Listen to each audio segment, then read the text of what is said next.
첨단 재래식 전력에 있어서 미국을 중국이 추월할 가능성은 향후 몇십 년 동안 크지는 않아요. 근데 문제는 뭐냐면 자율무기 체계는 굉장히 값이 싸죠. 인공지능을 활용해가지고 보다 더 적은 돈으로 미국의 군사력을 추월할 수 있는 가능성은 있지 않겠느냐.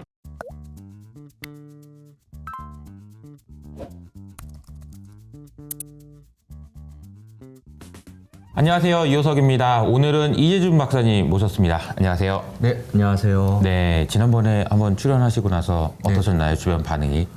주변 반응이 알아보시는 분들이 오, 꽤 정말요? 있어서 놀랐습니다. 아, 그래요? 예. 아니, 반응이 굉장히 뜨거웠어요. 굉장히 중요한 주제들을 쉽고 재밌게 설명해 주신다고 해가지고 네. 반응이 좋았던 것 같은데 네. 또 한편으로는 이거 너무 쉽게 설명한다 이런 이야기도 있어서 박사님의 수준을 저희가 이제 말씀드리기 위해서 오늘은 2022년 가을에 박사님께서 쓰신 논문 이야기를 그냥 해보는 거를 해보자. 이렇게 저희가 이제 주제를 정했거든요. 논문 제목이요. 네. 미중 간 군사기술 경쟁과 세력전이라고 돼 있고요. 인공지능과 자율 무기체계, 군사기술을 중심으로 이렇게 돼 있습니다. 야, 2022년이면 지금부터 한 1년 반 전인데 벌써 중요한 키워드를 꽉 잡고 있다라는 느낌이 들고요. 이 논문을 쓰시게 된 계기랄까? 이런 게 좀 있으세요? 주요 전공이 중국 엘리트 정치하고 아, 그리고 중국의 안보 관계예요. 그리고 그런 안보 관계라는 이제 차원에서 미중 관계 그리고 미중 군사 문제 이런 주제들을 제가 연구를 하고 있거든요. 인공지능 이제 자율무기 체계가 미중 간 군사 기술 경쟁에서 어떤 양상으로 전개되고 있는지 설명을 하고 또 연구를 한 측면이 있죠. 그러면은 첫 번째 질문은 이제 미국과 중국의 무기 체계가 네, 네. 변화하고 있다라는 이야기를 좀 해주셔야 될 것 같은데 네. 자율 무기 체계 네. 이 부분이 이제 무엇인지 그리고 왜 지금 미국과 중국이 지금 네. 이 기술 가지고 다른 부분도 아니고 군사력과 관련해서 이 부분이 어떻게 의미가 있는지 좀 설명해 주시면 좋을 것 같아요. 자율무기 체계가 뭔지 이제 이거부터 설명을 해달라는 말씀이시죠? 좋아요. 일반적인 무기 같은 경우는 사람이 다 컨트롤을 하는 거죠. 네. 사람이 다 제어를 하고 사람이 다 격발하는 방식이에요. 그런데 자율무기 체계라고 하는 거는 덜 개입하거나 혹은 개입하지 않거나 예를 들면 미사일이나 총을 쏜다. 네.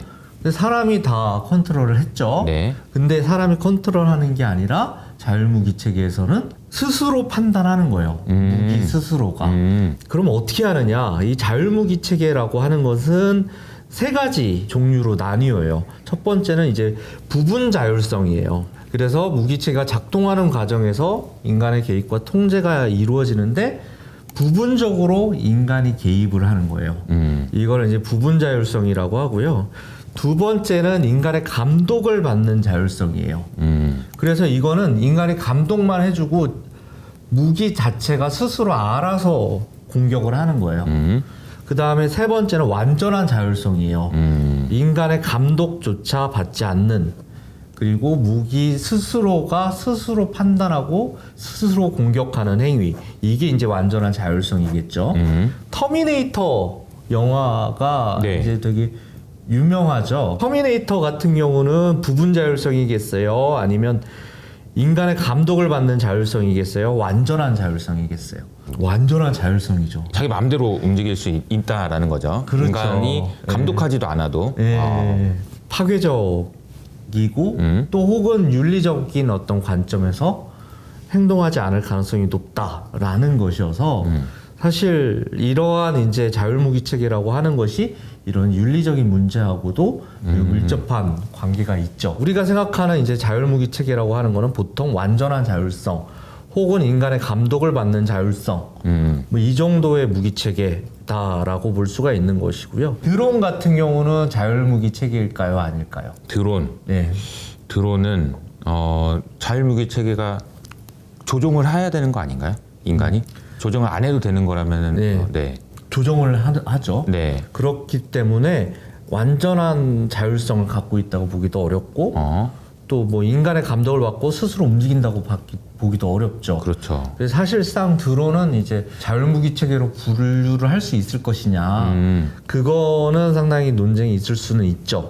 다만 이제 원격 조정한다라는 관점이고 그리고 과거에 우리가 이제 리모트 컨트롤, 뭐 리모컨으로 움직이는 무기랑은 달리 드론은 어느 정도 비행에 있어서의 어떤 자율적인 그 움직임들이 이제 입력이 되기 때문에 부분적 자율성을 갖기도 하죠. 그렇기 때문에 이제 자율무기 체계의 분류도 될 수 있고 기술적 특징에 따라서 드론을 어떻게 볼 것이냐 뭐 이런 문제들은 남아 있죠. 자율 무기 체제 이런 얘기를 해주셨는데 네.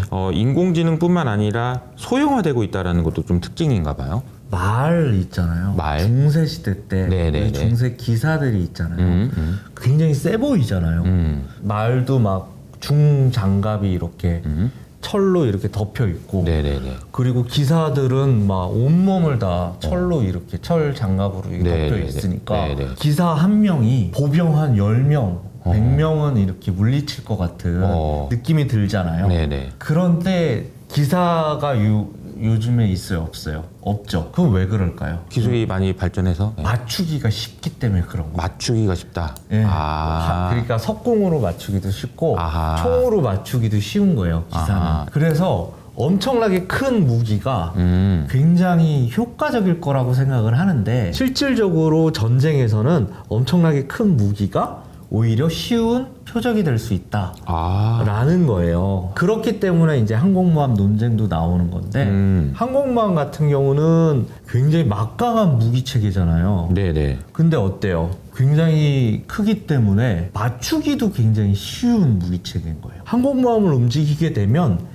항공모함을 방어하는 데 들어가는 비용이 엄청나게 들어가요. 그럴 수밖에 없겠네요. 이게 너무 크니까 네. 언제든지 공격을 당할 수 있고 그 공격 당하는 것을 막아야 되는 그런 게 또 주변에 다 이렇게 엄호한다고 하나요? 그런 게 네네. 좀 있어야 되겠네요. 작년인가요? 북한 이제 드론들이 들어왔을 때 굉장히 작잖아요. 그거를 맞추기 위해서 우리나라 전투기들이 막 출동을 했단 말이에요. 거의 못 맞췄죠. 아, 너무 작아서. 너무 작아서 못 맞춘 거예요. 이게 크고 작은 것이 장단점이 있는데 큰 것은 큰 것대로 공격 대상이 쉽게 된다라는 점에서 좀 단점이 있군요. 소형이면 또 오히려 이제 안 보이니까 좀 맞추기 또 어려운 거고요. 이제 여름이 되면 해충들이 있잖아요. 네네. 모기파리만큼 인간을 짜증나게 하는 해충도 없죠. 그렇죠, 맞아요.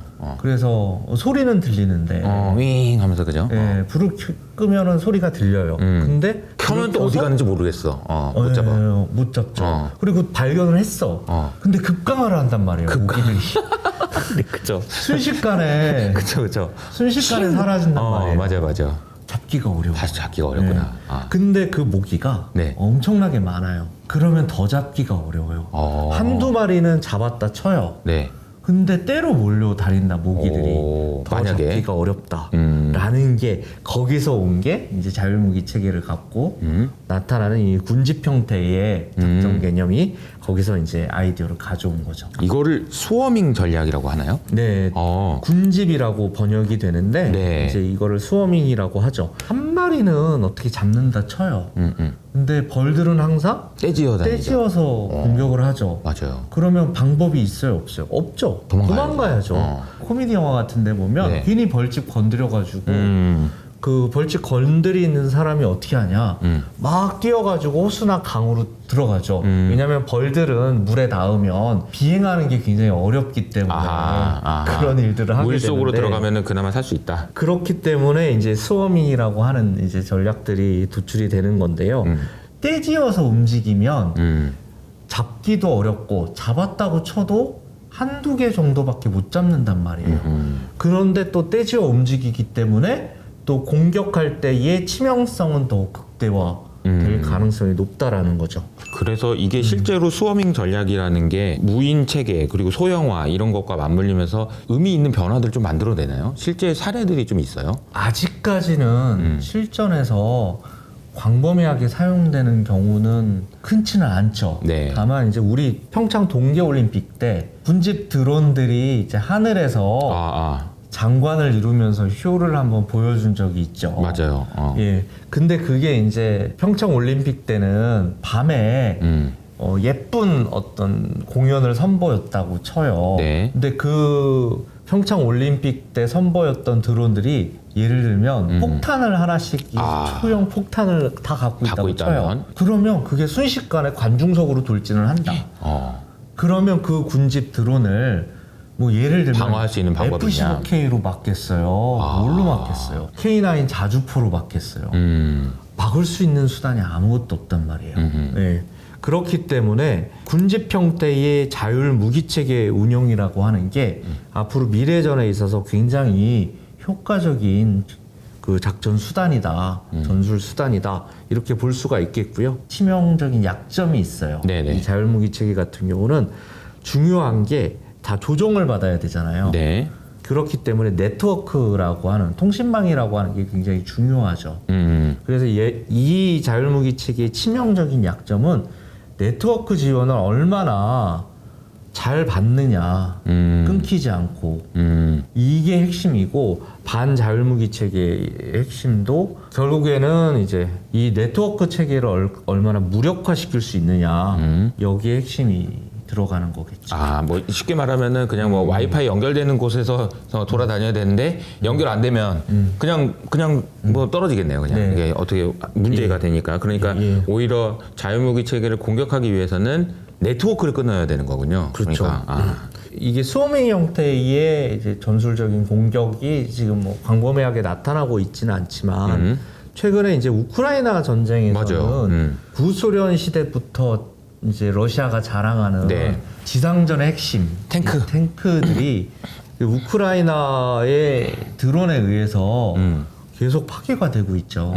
그건 뭐냐면 탱크라는 게 아까 얘기했다시피 굉장히 큰 무기체계죠. 네네. 표적이 되게 쉬운, 탐지도 되게 쉬운. 금방 알 수 있는 그죠. 그리고 탱크라고 하는 게 소리가 굉장히 커요. 그리고 굉장히 느리게 움직이죠. 탱크가 엄청 강력할 것 같지만 맞아요. 실제로 현대전에 있어서는 탱크가 무용지물 아니냐라는 이제 논쟁들이 나올 만큼 야. 탱크는 굉장히 취약한 무기체계예요. 그리고 탱크는 또 문제가 뭐냐면 시가전에 굉장히 취약해요. 전쟁이 벌어지면 폭격이 이루어지잖아요. 네. 그럼 도시 같은 경우는 고층 빌딩들이 있단 말이에요.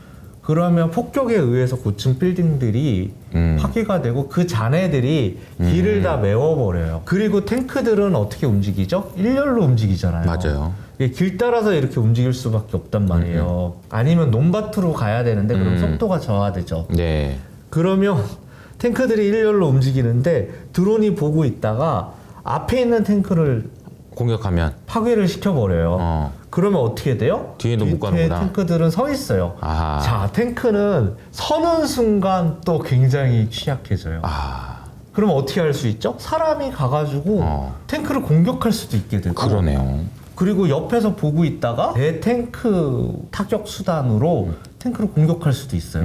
서 있는 탱크를 공격하는 거는 굉장히 쉬워져요. 혹은 옛날 재래식 전쟁처럼 화염병을 투척하는 방법도 있고 아니면은 바퀴만 이렇게 파괴하는 방법도 있어요. 수류탄 같은 걸 넣어가지고 뭐 이렇게 해서 탱크를 무력화시키는 수단들이 있는데 드론 같은 경우는 그런 이동상의 제약이 없죠. 잔해가 있어도 공중에서 움직이는 거고 그리고 공중에서 움직일 때 잔해를 막 걸을 필요도 없단 말이에요. 사람처럼. 그렇기 때문에 시가전에 있어서 드론이 굉장히 효과적이었다라는 게 우크라이나 전쟁에서 드러나는 거죠. 근데 더 나아가서 이게 완전한 자율성을 갖고 있다. 그러면 학습 머신러닝에 의해서 그 예를 들면 러시아 탱크들이 어떻게 움직이는지 뭐 이런 것들을 예측해서 학습을 시켜버려요. 예, 그러면 그 딱 보는 순간 드론을 대규모로 뿌려가지고 시가전에 투입을 시켜요. 그럼 얘들이 알아서 러시아 탱크로 인식되는 무기체계들을 다 공격을 할 수 있게 만들어 버린다는 거예요. 이게 AI잖아요. 그렇죠. 예, AI랑 이제 머신러닝이랑 같이 이렇게 가는 거잖아요. 결국에는 이제 재래식 무기체계의 그런 효과성, 치명성을 이런 드론과 같은 AI 무기체계, 자율 무기체계들이 무력화시키는, 굉장히 효과적으로 무력화시킬 수 있는데 심지어 제작하는데 가격도 싸다. F-22 랩터 같은 경우는 천문학적인 비용이 들어간단 말이에요. F-22 랩터는 그게 혹시라도 파괴될까봐 실전에 투입하는데 상당히 제약이 있어요. 끌고 나가기 힘든 거예요. 예를 들면 페라리가 집에 있다. 그리고 뭐 그보다 싼 소나타가 있다. 그러면 어디 갈 때 페라리 몰고 가겠어요? 소나타 몰고 가겠어요? 아무래도 좀 편하게 몰고 있는 차는 좀 더 싼 거다라는 거죠. 네. 긁어도 크게 부담 없는. 그것도 부담 없네. 네, 네네. 차를 몰고 가겠죠. 더 애지중지하게 된다는 거죠. 그렇죠. 너무 비싸면. 네. 이 드론 같은 거. 아유 뭐 어떡하겠어요. 그냥 이 파괴돼도 뭐 다시 만들지.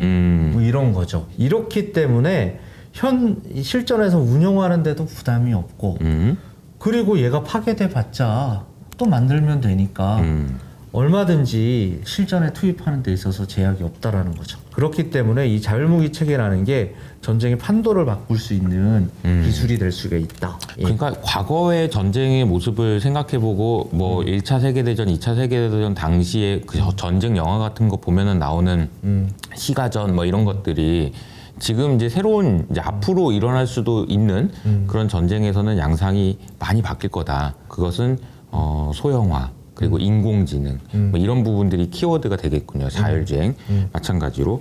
그러면은 이 무기 체계가 변화되는 게 미국과 중국의 패권 전쟁에는 이게 어떤 영향을 준다고 봐야 되나요? 미국이 천조국이라고도 얘기하죠. 맞아요. 막대한 국방비 예산을 쓰고 있고 중국도 막대한 군사비를 쓰고 있어요. 근데 아직까지는 미국이 쓰는 군사비가 중국보다는 훨씬 많아요. 그러면 첨단 무기 체계 그리고 비싼 전투기 그리고 비싼 항공모함 이거는 미국이 훨씬 더 많이 가질 수도 있고 훨씬 더 좋은 무기들을 보유할 수 있단 말이에요. 재래식 전력에 있어서 첨단 재래식 전력에 있어서 미국을 중국이 추월할 가능성은 향후 몇십 년 동안 크지는 않아요. 근데 문제는 뭐냐면 아까 얘기했다시피 자율무기 체계는 굉장히 값이 싸죠. 그러면 중국 입장에서는 어떻게 생각을 하겠어요? 재래식 첨단 무기 체계로 미국을 추월하기는 굉장히 어렵다.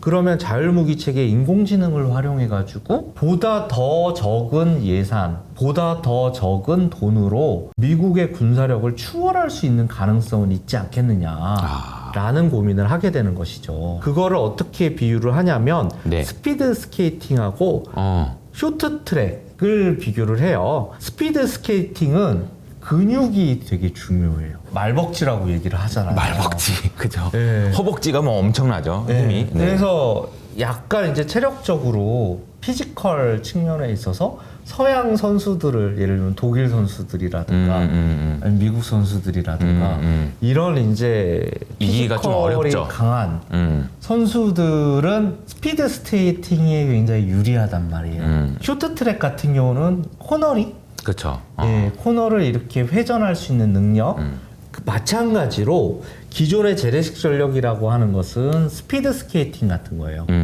큰 거. 예, 네. 미국이 갖고 있는 근육 이거를 자랑하는 거예요. 근데 지금 이제 새로운 미래전에서는 근육만 갖고 힘 자랑해서는 이기기 어렵다.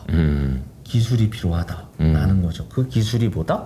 자율무기 체계 같은 거죠. 근데 자율적으로 움직이기 위해서는 뭐가 필요하다? 인공지능이 필요하다. 그렇기 때문에 인공지능하고 자율무기 체계 기술이라고 하는 거는 네. 같이 가는 거죠. 이제 쇼트트랙 이렇게 비유를 해주셨는데 네. 기술적으로 보면은 약간 저는 전기차가 좀 떠올랐던 것 같아요. 네. 중국이라는 나라가 네. 내연기관에서의 경쟁력을 기존에 있던 뭐 독일이나 뭐 미국의 그런 기술력을 뛰어넘기 어렵지만 전기차에서는 또 이제 잘하고 있거든요. 그래서 이 부분이 어떻게 보면 다음 제너레이션으로 넘어갈 때 나는 이거 안 하고 이걸로 가야지 이런 식의 이제 전략인 거잖아요. 그러니까 이것도 마찬가지가 아닌가. 더 큰 무기들을 더 만들어가지고 미국을 이기긴 어렵지만 작은 걸 많이 만들어가지고 한번 해볼까? 이런 이제 접근이라고 한다면 그냥 솔직하게 그냥 편안하게 대답해 주셔도 되는데 그러면 미국을 중국이 이길 수도 있는 겁니까? 아니면 어떤 상황인가요? 지금 미국과 중국의 그런 군사력의 상황은? 호랑이랑 사자랑 싸우면 누가 맞아. 이겨요? 맨날 그거 궁금하잖아요. 누가 이기나, 그죠? 누가 이길까요? 잘 모르겠습니다. 모르죠. 근데 여기서 자, 사자들하고 호랑이의 습성의 차이가 있어요. 사자들은 때로 움직여요. 호랑이는 혼자서 움직여요. 맞아요. 근데 되게 싸울 때 보면 호랑이랑 사자랑 싸우잖아요. 네. 그러면 사자들은 서로 도와줘서 호랑이랑 싸워요. 아. 또 이 얘기를 드리면 아니다. 그러니까 이거 또 얘기가 나올 것 같은데요? 댓글에 내가 사자입니까 봤는데 호랑이입니까? 이거 논쟁들이 이제 벌어질 텐데 네. 예, 논쟁들을 버리시라고 내가 일부러 1대1로 붙으면 누가 이기냐 이런 거네요. 그렇기 때문에 여러 이제 상황적 변수들이 존재를 하죠. 미국 근해에서 싸운다. 미국 쪽에서 싸운다. 중국하고 네, 미국이. 네. 그럼 누가 이기겠어요? 미국이 유리하겠죠. 이기죠. 태평양 공해상에서 그냥 싸운다. 누가 이기겠어요? 미국이 좀 더 유리하지 않을까요? 미국이 유리하겠죠. 근데 아시아 지역에서 싸운다. 뭐 대만 이 근처에서는 남중국해나 그죠? 동중국해에서 싸운다. 그럼 누가 이기겠어요? 90년대 중반만 해도 네네. 미국 항공모함이 대만 해협을 통과하는 데 있어서 아무런 제약을 받지를 않았단 말이에요. 근데 지금은 어때요? 쉽지가 않아요. 왜 그렇죠? 중국은 육지에 무기체계들을 배치하잖아요. 그리고 해양에서도 무기체계들을 배치를 하잖아요.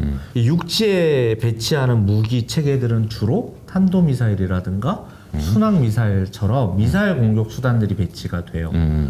그리고 또 비행기들이 육지에서 발진할 수가 있잖아요. 그리고 또 뭐가 있죠? 잠수함도 발진할 수가 있고 그리고 해안가에 수상함들이 전개될 수도 있죠. 그렇게 되면 미국은 항공모함이 들어오거나 아니면 동맹국의 자국의 군사기지들에서 발진하는 경우들은 있어요. 그런데 먼 바다를 거쳐가지고 오는 군대하고 바로 육지에서 파견되는 군대, 그리고 육지에서 발사할 수 있는 미사일과 같은 무기체계를 갖고 있는 군대가 있단 말이에요. 그러면 중국한테 미국이 승리할 것이냐라는 것에 대해서 시간이 점점 지날수록 회의적인 분석들이 계속 나오고 있어요.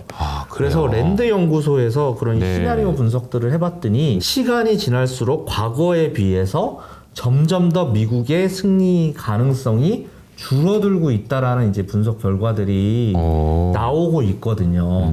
자, 그래서 파란색이었다가 미국의 승리 가능성이 파란색이었다가 노란색으로 점점 바뀌고 있다. 시간 변화에 따라서 이런 이제 보고서들이 계속 이제 나오고 있거든요. 실제로도 그러면은 미국이 확실히 이긴다라고 이야기하기가 좀 어려울 수 있다. 특히 그렇죠. 이제 중국 근해에서는. 그렇죠. 근데 그게 이제 중요한 게 이제 대만이 있어서 그런 거잖아요. 거기다가 더 중요한 건 뭐냐? 자율무기 체계예요. 자, 리모트 컨트롤로 움직이잖아요. 네. 그러면 네트워크 체계에서의 우위는 누가 가지고 있겠어요? 미국은 네트워크 망을 동원해야 되잖아요. 네. 먼 바다에서. 물론 이제 항공모함, 드론이 발진하는 항공모함도 개발이 되고 있어요. 이게 이제 최근에 이제 미국의 항공모함 계획이 재래식 항공모함, 그러니까 유인 전투기가 발진하는 항공모함을 늘리려고 했었거든요. 네. 근데 최근에는 바뀌었어요. 유인 전투기가 발진하는 항공모함이 아니라 무인 전투기, 그래 드론이겠죠. 전투기가 발진하는 항공모함으로 바뀌었고 잠수함 같은 경우도 바닷속에서의 무인 잠수함들이 또 있거든요. 그 무인 잠수함에 모 잠수함이 또 있는 거예요. 이런 식으로 바뀌는 거예요. 그러니까 유인 잠수함을 개발하는 게 아니라 무인 잠수함, 소형의 무인 잠수함들을 탑재할 수 있는 잠수함들이 개발이 되는 거예요. 이런 식으로 이제 무기체계가 개발이 바뀌고 있거든요. 이런 걸 이제 고려를 해본다라고 하면 결국은 이제 네트워크 체제에 있어서의 우위가 결국에는 육지에서 가까운 나라가 승리할 가능성이 높아지는 거죠. 얼핏 든 생각인데 이 위성이 필요한 부분도 더 커질 수도 있겠네요. 이번에 러시아 우크라이나 전쟁에서도 그 일론 머스크한테 고맙다고 그랬었잖아요. 스타링크에서 쏴주고 이것도 좀 중요해지겠네요. 그렇죠. 이게 뭐냐면 그래서 중범위 이 중범위 우주 경쟁이 치열해지는 거예요. 중범위. 예. 아. 그래서 아예 고층에 정말 우주다 이거는 이게 아닌 거거든요. 거기까지 하는 데는 좀 돈이 많이 들어가요. 그러니까. 근데 이 스타링크 같은 경우는 애매한 그러니까요. 고도에 이제 뿌리는 거거든요, 위성을. 그래서 소형 위성을 뿌리는 거예요. 그 소형 위성들이 이제 여러 가지가 이제 분포를 하면서 거기서 이제 지원을 해주는 거예요. 근데 문제는 뭐냐면 일론 머스크가 생각을 해보니까 아니 이제 방어만 하다가 이제 계속 러시아하고 이제 공격전을 이제 벌이고 있잖아요. 그러니까 우크라이나 지원 필요성이 더 있을까? 이런 고민들을 하는 거죠. 그러니까 이제 끊어버린 거죠. 그러니까 우크라이나 드론이 갑자기 무력화돼 버리는 거예요. 그만큼 네트워크 체제가 굉장히 중요한 거죠. 네트워크가 진짜 중요해지는구나. 그래서 이 자율무기 체계 경쟁에서는 네트워크 망을 얼마나 보호할 수 있느냐라는 거고, 그 망을 보호하기 위해서는 사이버 안보라는 게 또 중요해지는 거죠.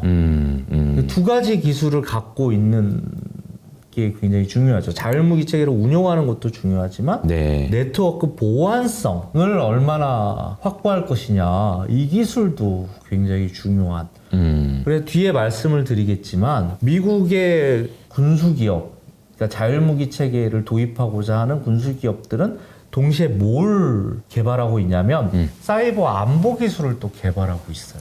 이게 너무 중요해지겠네요. 네, 앞으로도 계속 네. 사이버 안보, 네트워크 예. 이런 부분들이 예. 상당히 좀 중요해질 것 같다라는 생각이 좀 듭니다. 그런데 중국에서는 AI 무기 체계 기술로만 보면 미국이랑 이제 어느 정도 수준이라고 볼 수 있는지 좀 그것도 좀 설명을 해주시면 좋을 것 같아요. 그러니까 아까 머신러닝이라고 얘기했잖아요. 머신러닝, 네. 예. AI 기술 격차라고 하는 거는 사실 이게 노가다죠. 예, 계속 학습을 시키는 거예요. 그 구글에서 만든 알파고? 알파고 같은 네. 경우도 알파고가 바둑을 잘 두는 이유는 그동안에 쌓아왔던 바둑 실전 상황들을 알파고한테 계속 학습을 시키는 거예요. 네. 그리고 사람이랑 계속 바둑을 같이 두면서 알파고가 계속 진화시켜 나가는 거죠.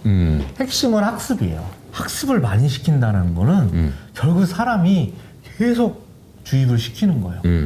그리고 계속 그 과정에서 오류를 잡아내는 거고. 그래서 자율주행 기능이 있잖아요. 네네. 자율주행 기능의 향상이라고 하는 거는 뭐에 달려 있냐면 자율주행 자동차가 계속 도로에서 운행을 시키는 거예요. 사람이 같이 타가지고. 그러면 그 운행 시간이 많아지면 많아질수록 데이터가 많아지니까. 그렇죠. 네. 그렇기 때문에 중국에서의 AI라는가 이런 거는 상당히 발전할 수밖에 없죠. 경험치가 계속 쌓이는 거예요. 그렇죠. 데이터가 그리고 이게 이제 정부에서 그냥 안면도 그냥 다 이렇게 데이터들 할 수 있으니까 데이터라는 측면에서는 미국보다 더 우위에 있다 이런 분석들도 좀 있는 것 같더라고요.